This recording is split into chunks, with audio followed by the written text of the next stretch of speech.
Bonjour à tous, écoutez, nous sommes en Belgique, à Ronquière, pour ce 64e championnat du monde, au bord du canal de Charleroi-Bruxelles, et plus précisément près du plan incliné de Ronquière, qui permet aux bateaux ici de grimper de près de 70 mètres sur une distance de 1,4 km.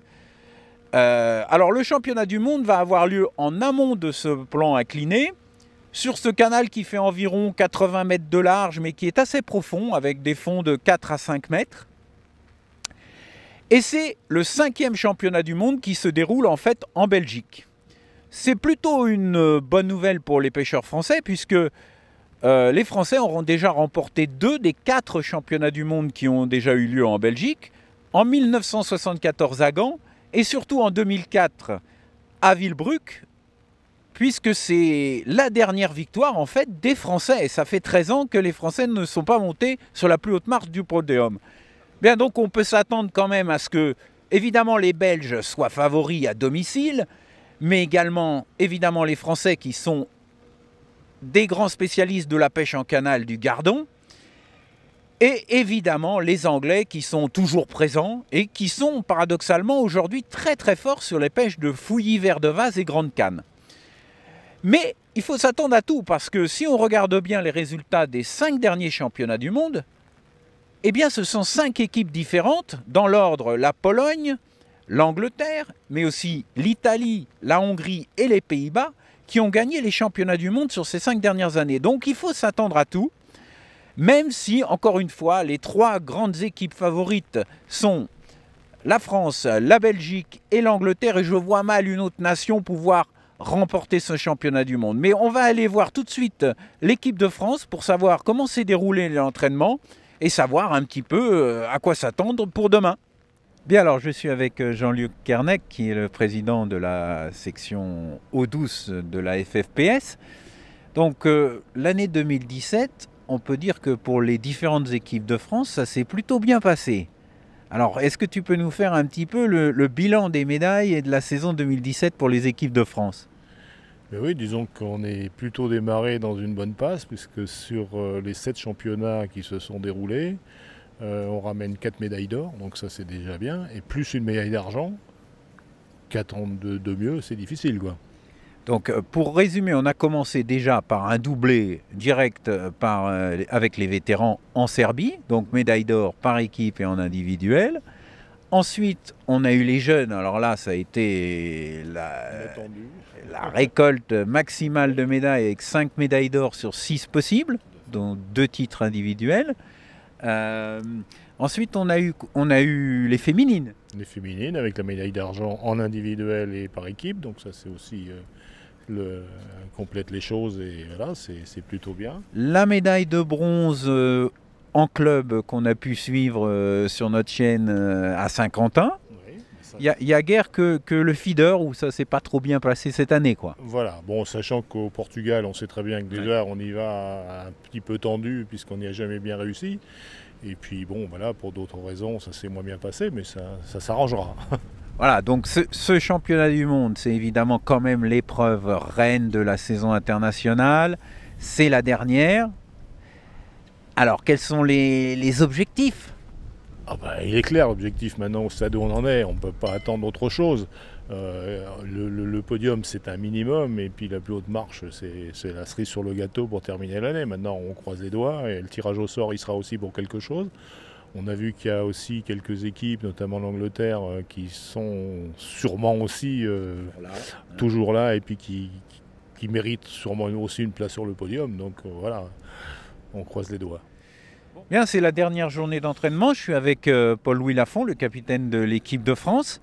Alors Paul-Louis, déjà, est-ce que pour les gens qui nous suivent et qui ne connaissent pas forcément tous les pêcheurs de l'équipe de France, est-ce que tu peux nous dire quels sont les pêcheurs que tu as sélectionnés pour ce championnat du monde et nous les présenter en 2-3 mots? Oui, les présenter, je pense que tout le monde les connaît. On va les prendre dans l'ordre là.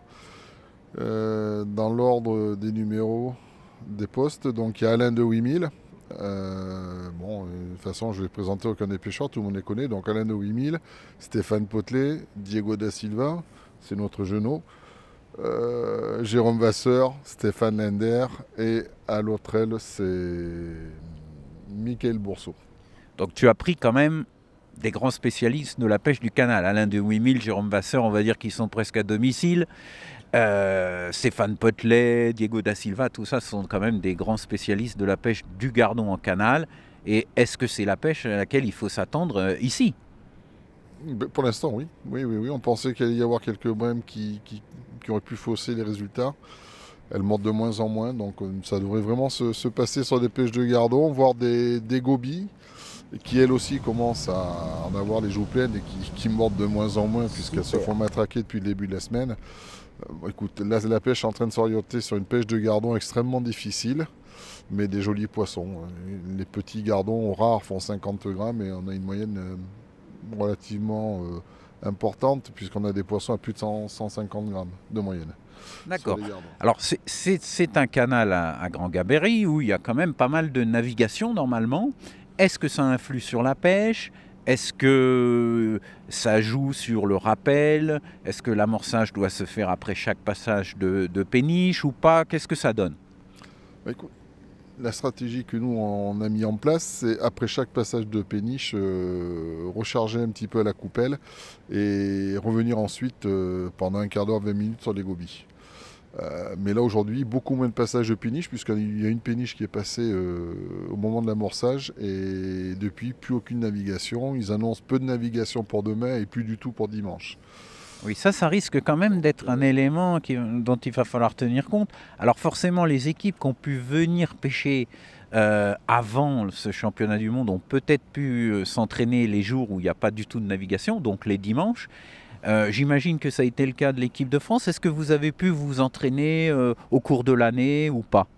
On a des pêcheurs qui sont venus participer à une ou deux compétitions et qui automatiquement ont renseigné tous les autres pêcheurs. Donc oui, Alain, Jérôme sont des pêcheurs qui connaissent parfaitement le canal et qui ont fait des compétitions sans navigation. Donc normalement la pêche devrait être plus rentable, mais la grande inconnue c'est que ce canal n'a jamais reçu de compétition avec une semaine d'entraînement et on se rend compte que c'est très compliqué, la pêche devient de plus en plus difficile.